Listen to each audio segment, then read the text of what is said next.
أعوذ بالله من الشيطان الرجيم. بسم الله الرحمن الرحيم.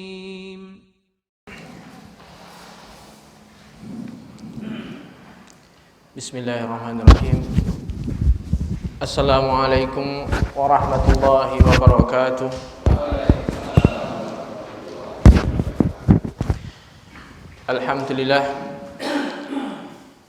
Alhamdulillah al-mutafarridi bi rububiyyati wa uluhiyah, wa asyhadu an la ilaha illallah wahdahu la syarikalah, wa asyhadu anna Muhammadan abduhu wa rasuluh ba'athahu Allahu ilan nasi kaffah bit tauhidi wa syari'ati samhah. Salawatu rabbi wa salamun alaihi wa ala alihi wa ashabihi wa man tabi'ahum bi ihsanin ila yaumil qiyamah. Amma ba'd. Qala Allah Ta'ala fi kitabihil karim, ya ayyuhalladzina amanu taqullaha haqqa tuqatih wa la tamutunna illa wa antum muslimun. Wa ana astaqal hadithi kitabullah wa khairul hadyi hadyi Muhammadin sallallahu alaihi wasallam wa syarrul umuri muhdatsatuha wa kullu muhdatsatin bid'ah wa kullu bid'atin dhalalah wa kullu dhalalatin finnar. Ma'asyiral muslimin rahimani wa rahimakumullah. Alhamdulillah, malam ini kita dipertemukan kembali dalam majelis yang mulia ini, majelis Thalabul Ilmi. Kita belajar tentang pokok-pokok agama kita, tentang usulul akidah, tentang usuluddin. Kita belajar tentang hal-hal yang harus diketahui oleh seorang muslim. Sudah berlalu beberapa pertemuan, kita sudah membahas tentang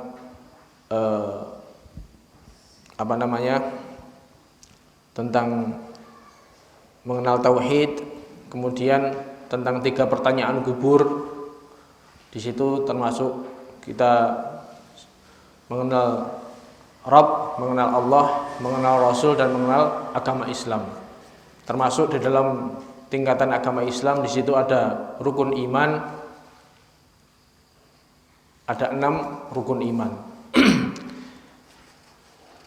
Yang rukun iman, salah satu rukun iman yaitu tentang mengenal beriman kepada Allah. Kita sudah bahas pada pembahasan yang sudah berlalu. Malam ini insyaallah kita membahas tentang beriman kepada hari akhir.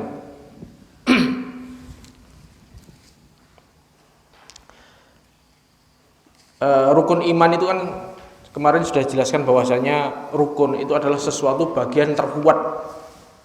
Jadi kalau diibaratkan bangunan itu bagian yang sebagai penopangnya. Jadi kalau ini enggak ada berarti runtuh keseluruhannya. Termasuk situ rukun iman.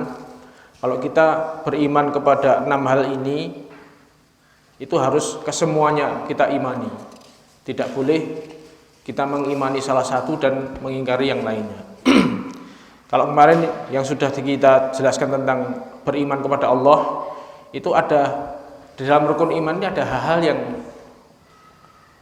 wajib diketahui, ada hal yang mungkin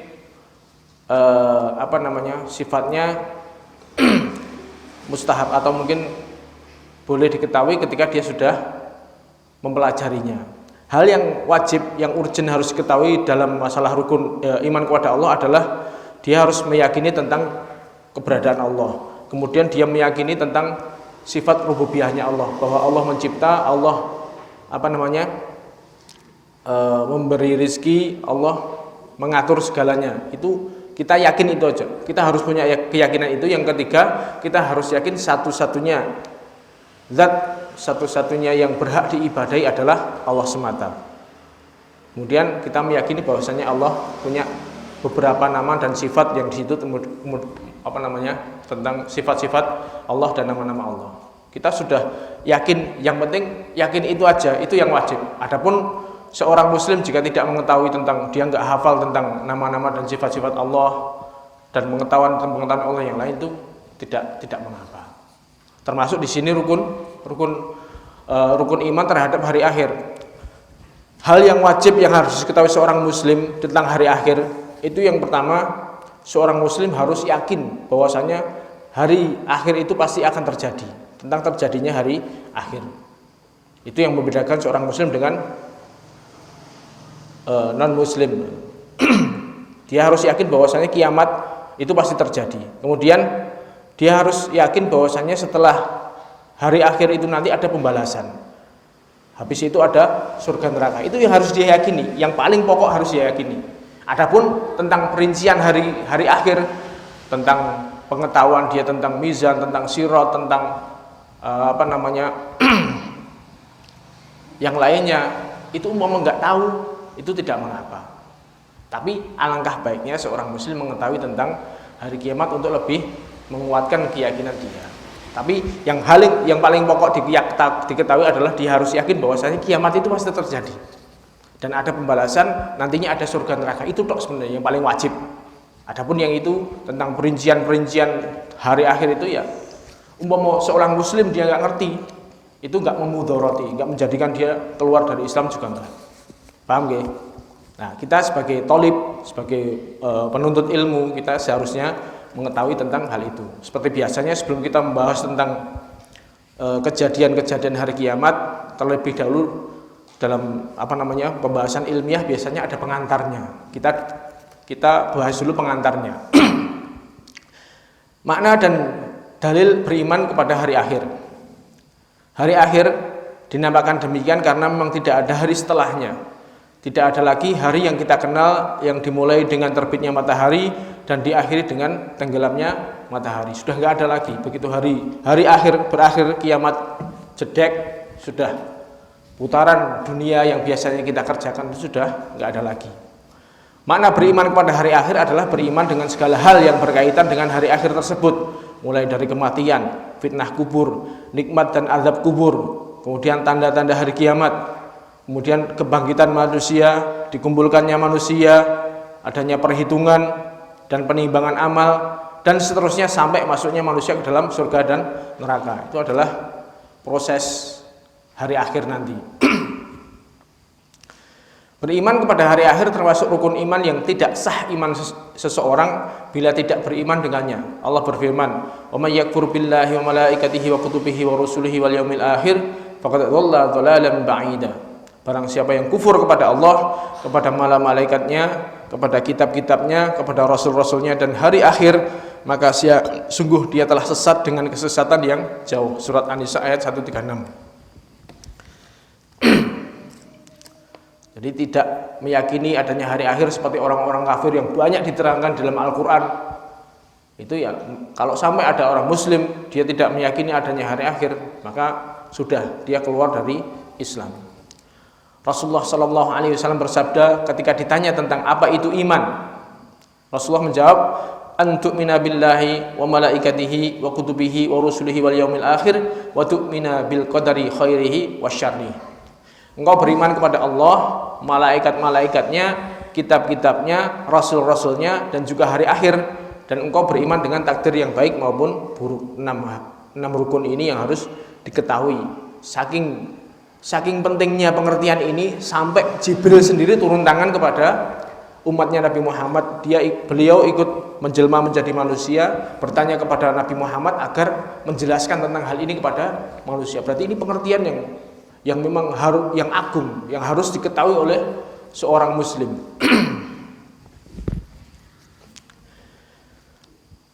Tidak ada yang mengetahui tentang terjadinya hari kiamat kecuali Allah Subhanahu wa taala.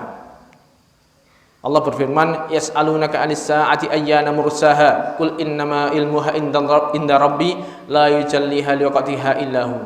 Mereka bertanya kepada Muhammad tentang hari kiamat itu kapan terjadinya. Katakanlah, sesungguhnya ilmunya di sisi Rabbku, tidak mengetahui waktunya kecuali Allah. Al-A'raf ayat 187. Malaikat Jibril ketika menjelma menjadi seorang laki-laki dan datang kepada Rasulullah SAW, beliau bertanya tentang kapan hari kiamat terjadi. Maka Rasulullah SAW menjawab, "Mal mas'ulu anha bi'a'lama minas sa'il." Tidaklah yang ditanya lebih mengetahui daripada yang bertanya. Jadi baik malaikat Jibril, baik Rasulullah SAW tidak ada satupun dari mereka yang tahu kapan kiamat. Berarti kiamat itu nggak ada satupun yang tahu kecuali Allah.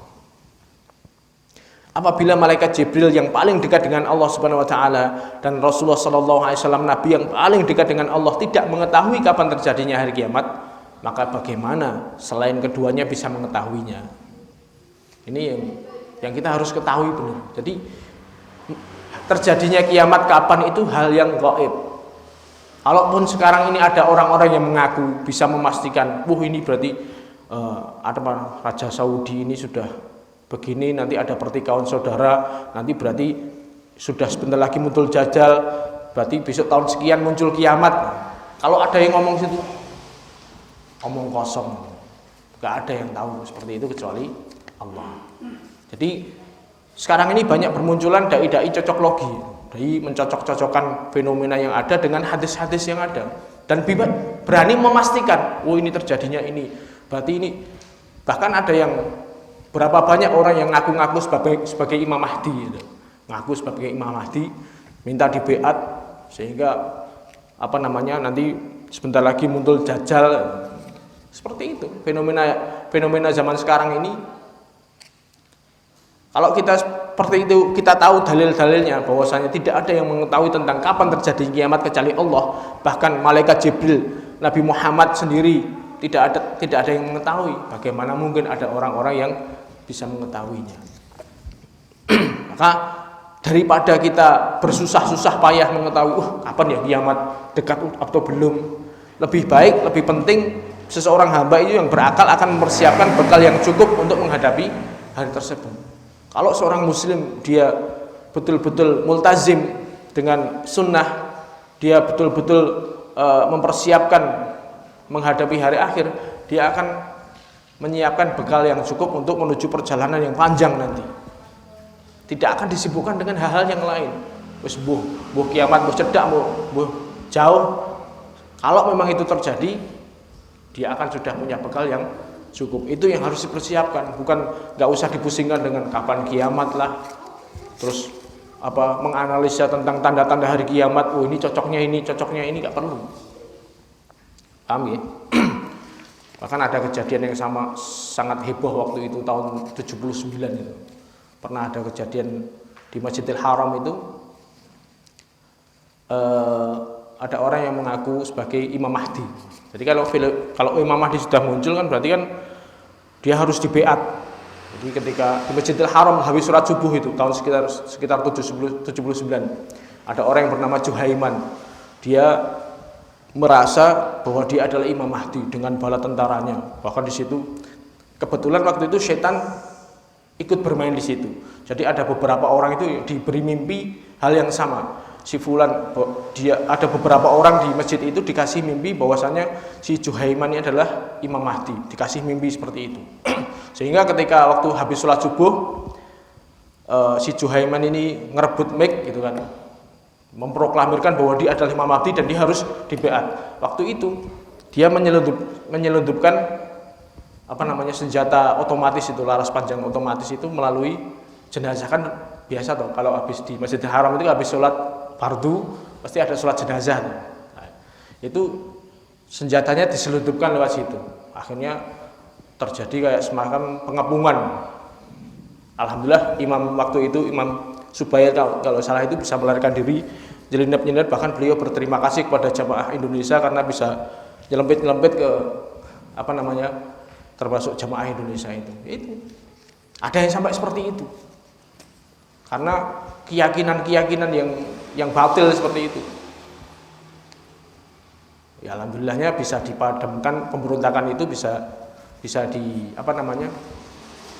dikepung, akhirnya dia tewas tertembak. Imam Mahdinya mati. Nggak jadi Mahdi. Seperti itu, Masya Allah. Keyakinan orang itu kadang-kadang seperti itu. Makanya kalau kita meyakini ini, kiamat itu nggak ada yang tahu rahasianya kecuali Allah. Kemudian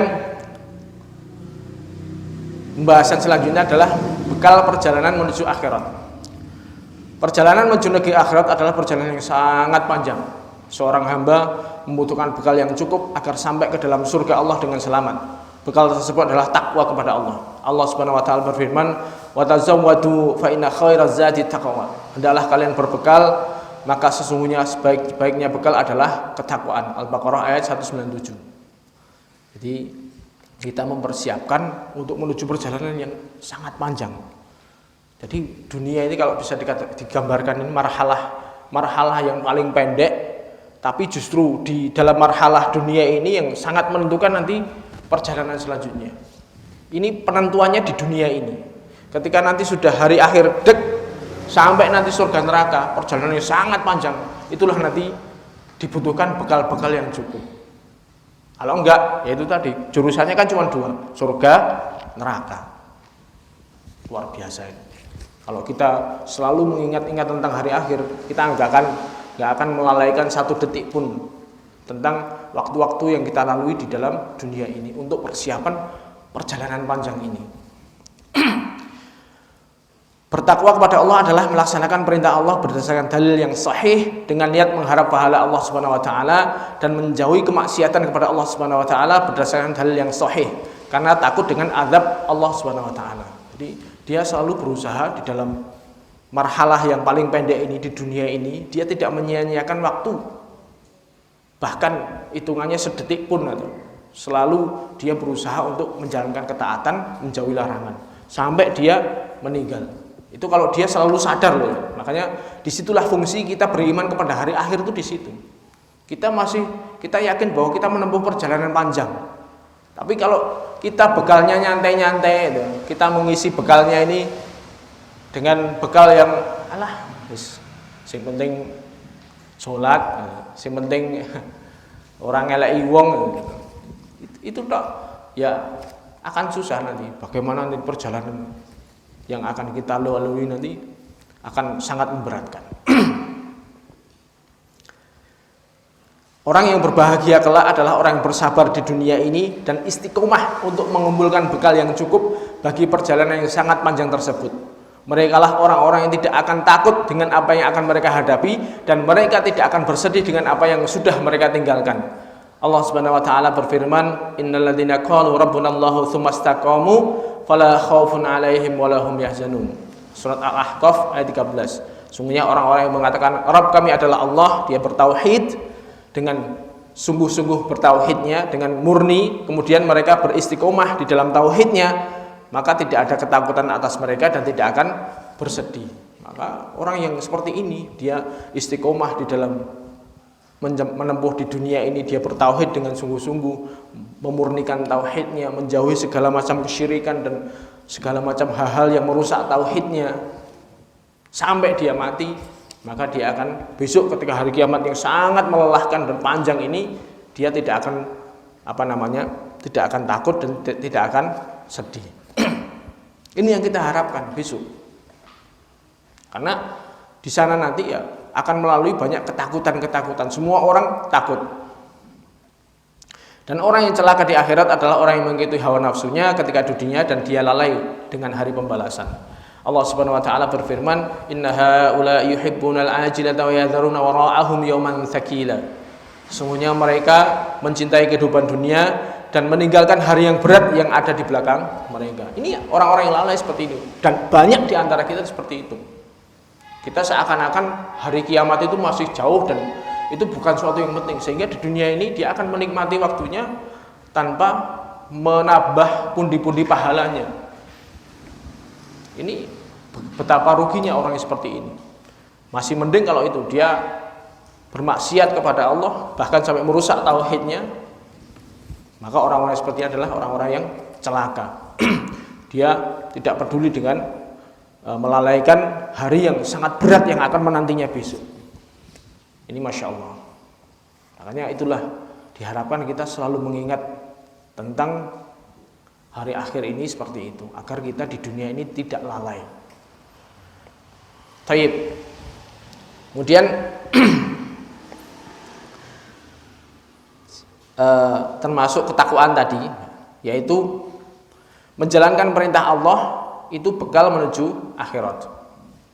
Perintah Allah apabila dijalankan dengan ikhlas dan sesuai dengan sunnah Rasulullah Sallallahu Alaihi Wasallam, maka akan menjadi hasanah dan pahala dan bekal menuju akhirat bagi seorang hamba yaitu dengan itu tadi, ikhlas dan mengikuti sunnah.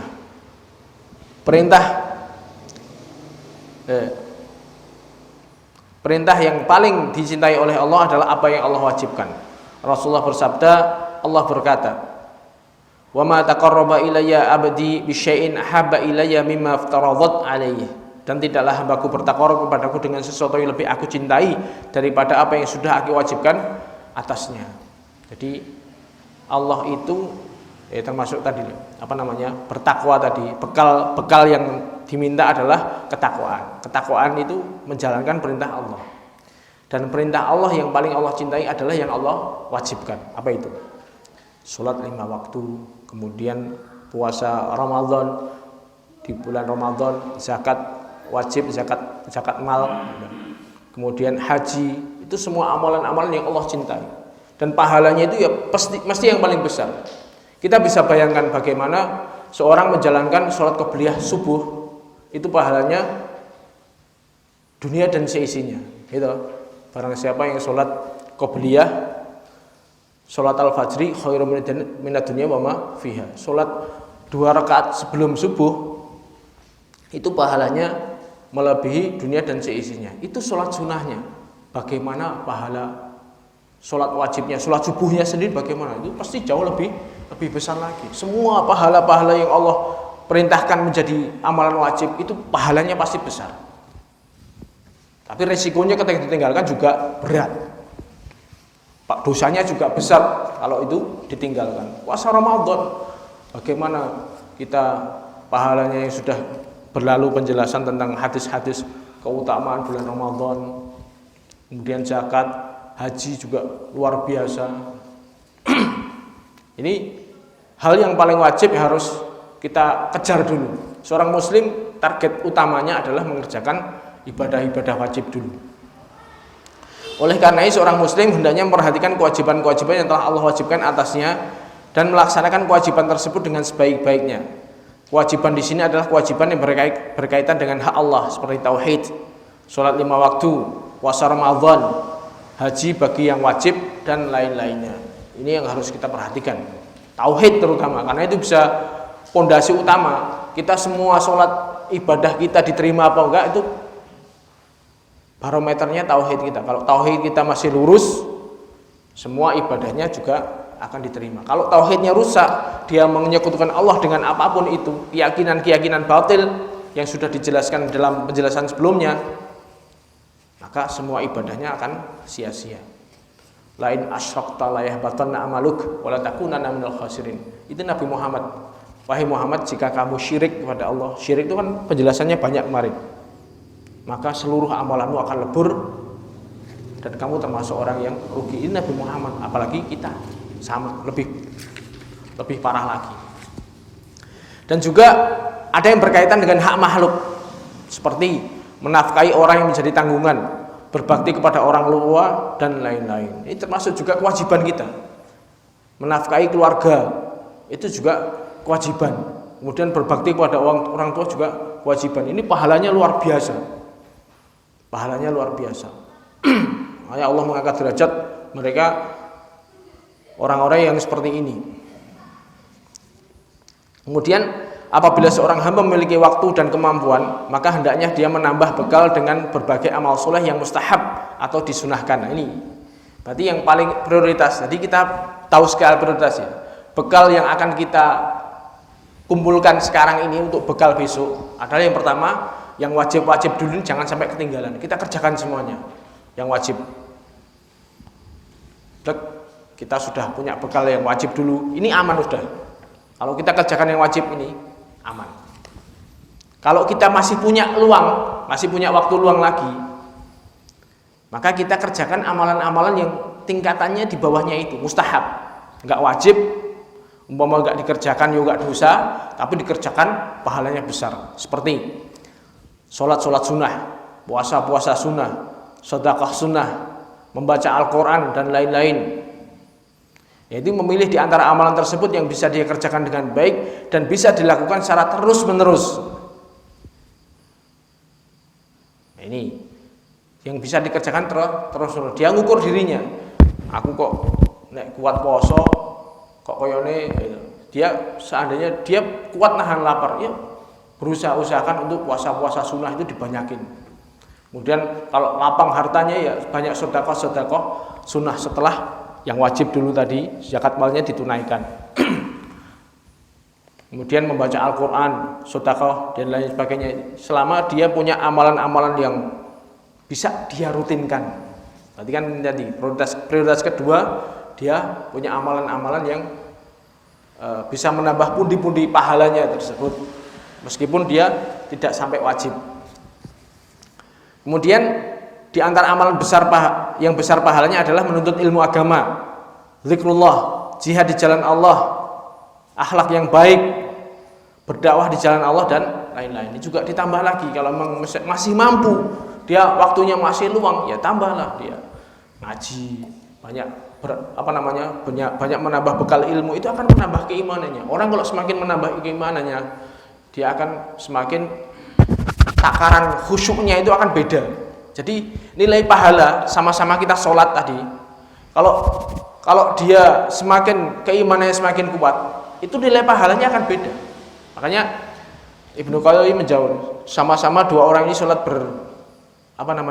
sebelahan. Ini bisa jadi selisih pahalanya seperti halnya langit dan bumi. Karena yang satu betul-betul khusyuk, yang satu ya dia sekedar sholat menggugurkan kewajiban. Kewajibannya gugur, tapi amalannya, pahalanya sedikit. Makanya disitulah kita menambah ilmu, zikrullah, menambah khauf kita, menambah rasa takut kita kepada Allah. Maka itu akan semakin menambah pundi-pundi amalan kita. Syukur-syukur punya kemampuan untuk dakwah, yang mengaji kemudian diajarkan minimal kepada keluarganya atau kepada orang-orang sekitarnya. Kemudian orang yang sibuk dengan sesuatu yang menjadi kewajiban sehingga tidak bisa mengerjakan sesuatu yang mustahab atau sunnah, maka dia mendapatkan udzur. Jadi dia sibuk menjalankan kewajibannya, dia mencari rezeki, mencari nafkah untuk keluarganya, pontang-panting betul, sampai dia sibuk dari hal-hal yang sunnah tadi, tidak sempat mengerjakan amalan-amalan sunnah. Itu dia minimal sudah dia aman posisinya, karena yang wajib sudah dikerjakan duluan. Paham ya? Adapun orang yang sibuk dengan mengerjakan sesuatu yang mustahab, kemudian dia lalai dengan kewajiban dia, maka orang tersebut adalah orang yang tertipu. Ini yang parah seperti ini. Kasihan, dia mau menyibukkan hal-hal yang wajib, baca Qurannya lancar, kemudian sedekah sunnahnya lancar, tapi sholat waktunya karena dia sibuk sampai mundur-mundur bahkan lalai. Ini Masya Allah, hal yang seperti ini ya jangan sampai terjadi. Kita prioritaskan dulu yang wajib dulu, baru yang lainnya. Jangan sampai karena sibuk yang lainnya sehingga melalaikan yang wajib. Makanya mintalah kepada Allah pertolongan di dalam beramal, dan mintalah kepadanya supaya amalan tersebut diterima. Ini yang paling penting.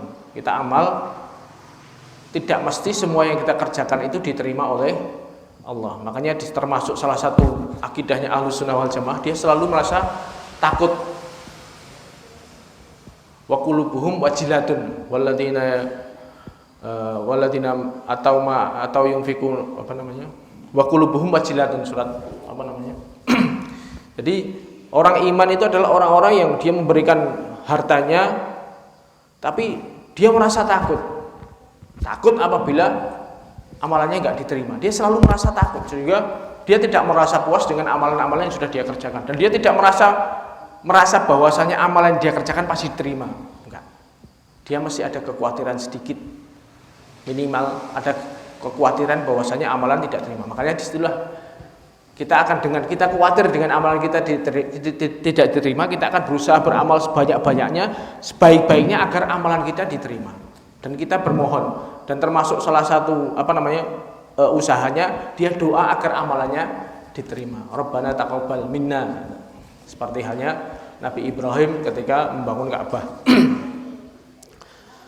Semoga Allah masukkan kita ke dalam surganya, dan sebab amal kita yang sedikit dan penuh dengan kekurangan ini, dan rahmat Allah serta kasih sayang surga. Kemudian salah satu bekal yang kedua, tadi kan kita menjalankan perintah, yang kemudian yang kedua meninggalkan kemaksiatan juga merupakan bekal menuju akhirat. Takwa tadi, takwa adalah menjalankan perintah Allah dan meninggalkan maksiat.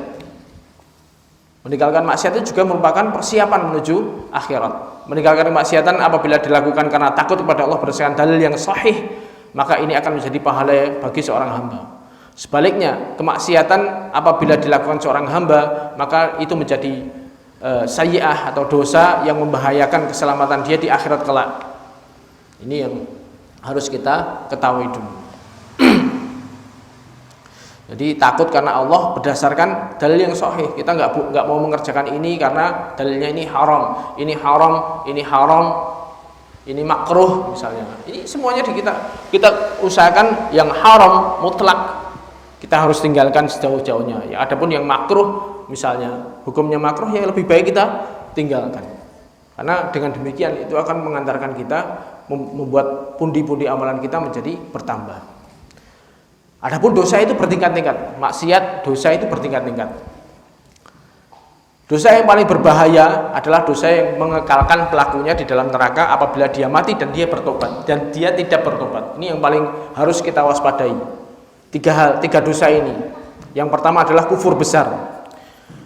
Kufur besar adalah atau kekafiran, yaitu menentang apa yang dibawa oleh seorang utusan Allah seperti menentang tauhid, mendustakan kenabian seorang Rasulullah, mengingkari syariat. Menentang tauhid itu berarti yang termasuk dia melakukan kesyirikan.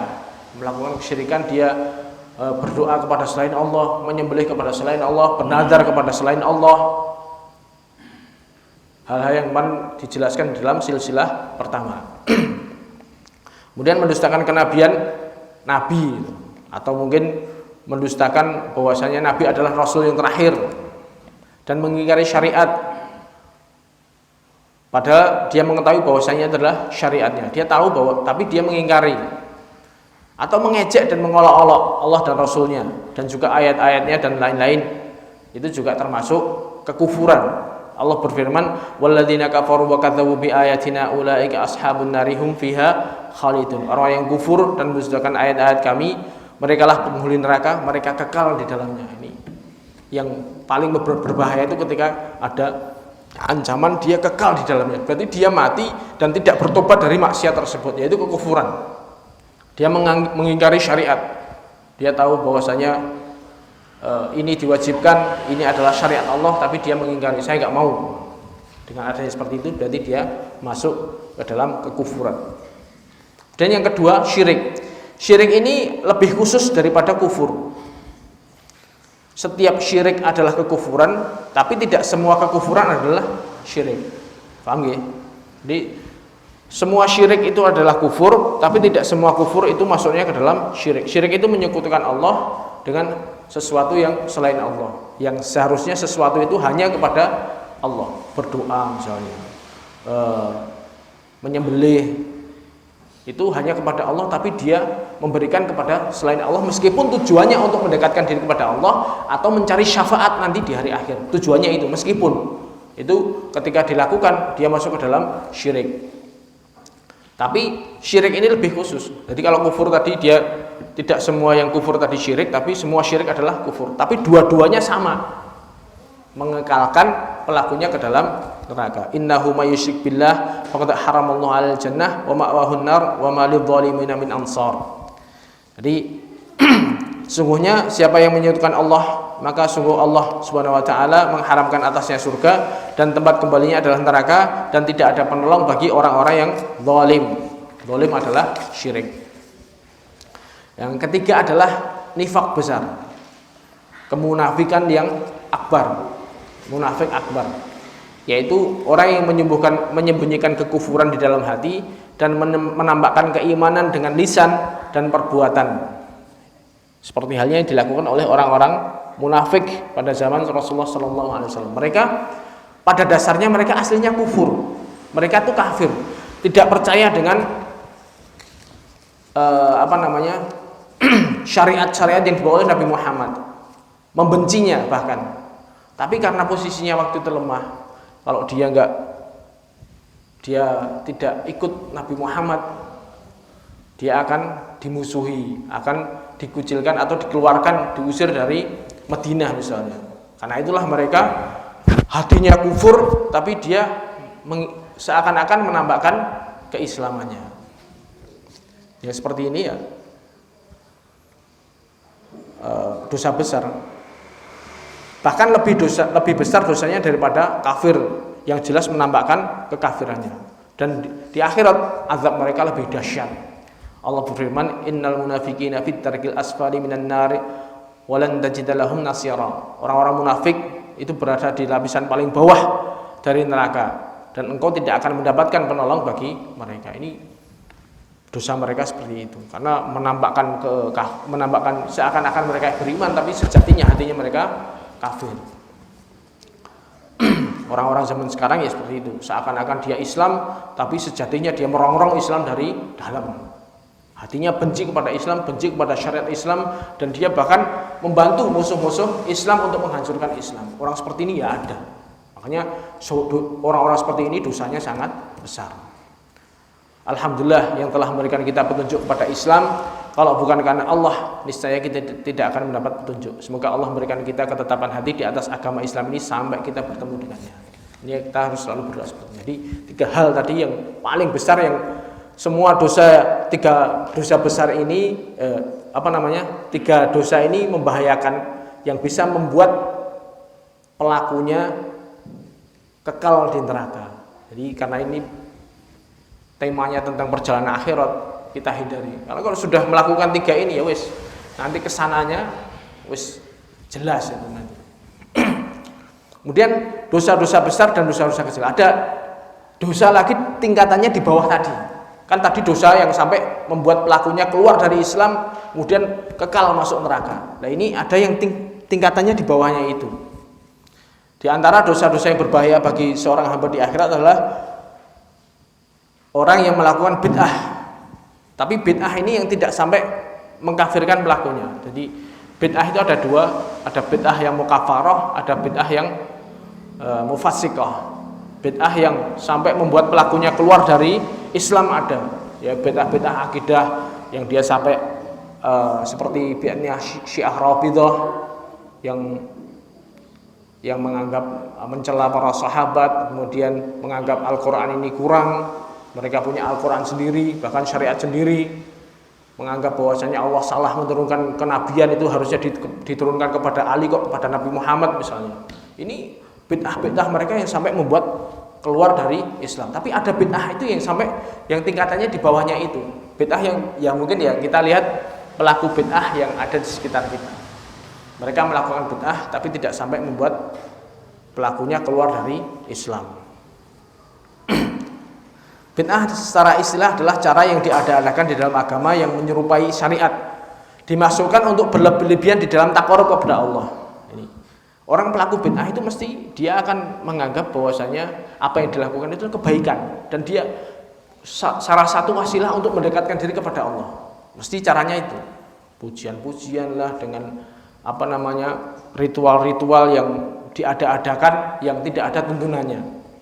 Dan bid'ah adalah perkara yang paling jelek. Rasulullah SAW bersabda, wa syarrul umuri muhdatsatuha wa kullu muhdatsatin bid'ah. Sejelek-jeleknya perkara adalah perkara-perkara yang diadakan, dan setiap bid'ah adalah sesat. Hadis rawahu Muslim. Makanya kita harus berhati-hati.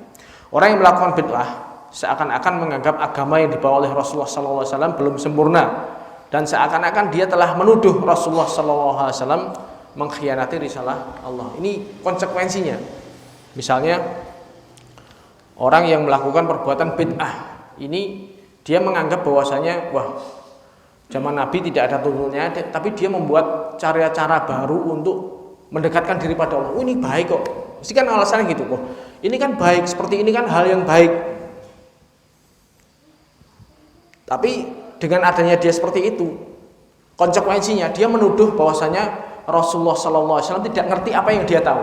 Oh, berarti Nabi nggak tahu bahwa ini baik, makanya Nabi nggak melakukan. Tapi dia lebih tahu daripada Nabi sehingga dia melakukan hal itu.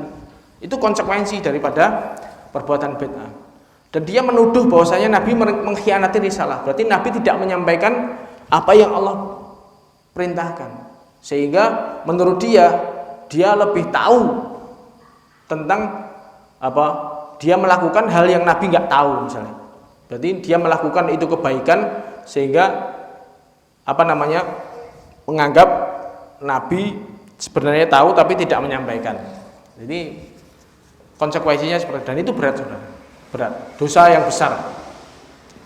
Pelaku bid'ah itu merasa dirinya di atas petunjuk sehingga sulit bagi dia untuk memperoleh hidayah, kecuali orang yang Allah rahmati. Jadi yang susahnya itu orang melakukan bid'ah disuruh tobat itu pasti nggak mau, karena orang yang melakukan bid'ah itu dia merasa bahwa dia melakukan kebaikan. Ini bener, sehingga laku tobat apa lho apik. Iki waca iki lho bacaan Quran iki lho. Misalnya seperti itu. Makanya Allah lebih senang setan lebih senang kepada pelaku kemaksiatan daripada pelaku bid'ah. Karena setan lebih senang kepada pelaku bid'ah daripada pelaku kemaksiatan. Orang yang melakukan maksiat itu dia sadar di dalam hatinya bahwa dia itu melakukan dosa. Jadi ketika diarahkan untuk tobat, dia akan sadar, nanti nek aku sadar tak tobat. Tapi kalau orang pelaku bid'ah, dia nggak sadar bahwa yang dia lakukan itu adalah sebuah hal yang diada-adakan, yang itu adalah kejelekan. Ini yang dosa yang tingkatannya di bawahnya tadi. Orang yang melakukan bid'ah ini tidak sampai mengeluarkan dia dari Islam, tapi bisa mengurangi pahala-pahala dia. Karena dia akan menyibukkan dengan kebid'ahan itu, dia akan sibuk hal-hal itu, dan itu nggak ada pahalanya, sehingga melalaikan hal yang seharusnya dia lakukan, sehingga bekal besok di akhirat ya zong.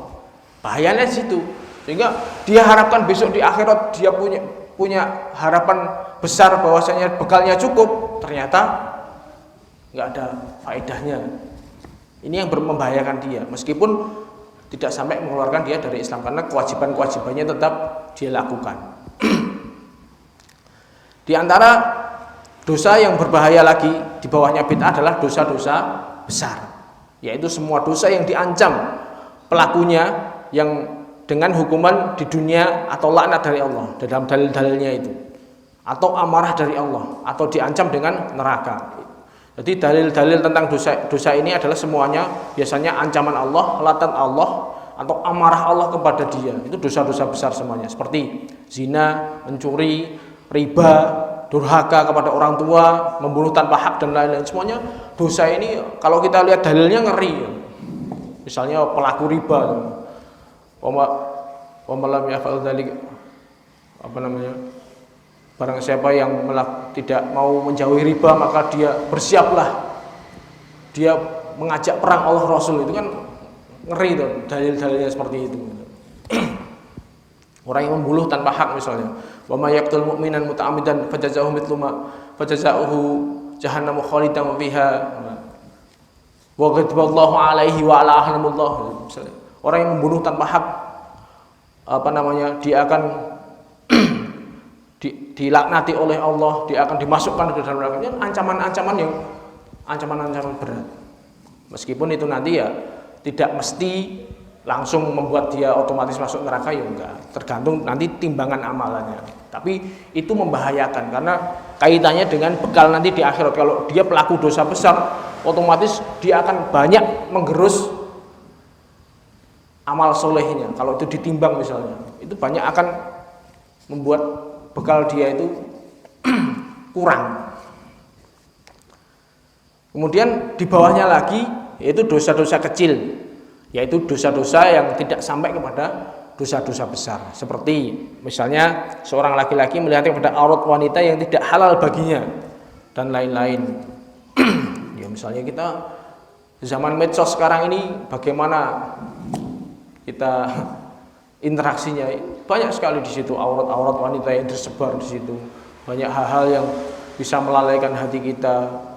Banyaknya musik-musik misalnya yang bisa membuat termasuk maksiat dari sisi pandangan, pendengaran, kemudian hati, dan dosa-dosa kecil yang lain yang itu bisa menjadi besar karena beberapa sebab. Di antaranya apabila dilakukan secara terus-menerus tanpa melakukan taubat kepada Allah. Dosa-dosa kecil ini, saudara, kalau diikuti dengan diikuti dengan amal soleh, maka dosa-dosa kecil ini akan lebur, akan hilang. Makanya kan termasuk sholat 5 waktu itu bisa membersihkan dosa. Gambarannya seperti halnya orang yang rumahnya dekat sungai, bagaimana dia mandi 5 kali sehari, apakah masih ada kotoran yang tersisa? Itu kan nggak ada maksudnya. Itu kan berarti dosa-dosa yang diampuni dari sholat ini adalah dosa-dosa yang kecil. Kalau dosa besar tidak akan diampuni kecuali dia bertobat. Nah, kalau dosa-dosa kecil misalnya kita wudhu, itu bisa menggugurkan, kita sodakoh misalnya, itu juga bisa menggugurkan dosa-dosa kecil. Makanya, tapi ini bahaya dosa kecil ini kalau bisa menjadi dosa besar jika dianggap remeh. Jika dianggap remeh dan itu dilakukan terus menerus, itu bisa menjadi dosa besar. Rasulullah bersabda, "Iyyakum wa muhaqqaratidzunub dzunub, fa innahunna yastami'na 'ala ar-rajul hatta yuhliknahu." Hati-hatilah kalian kepada dosa-dosa yang dianggap ringan, karena sungguhnya dosa-dosa tersebut berkumpul pada diri seorang sampai membinasakan orang tersebut.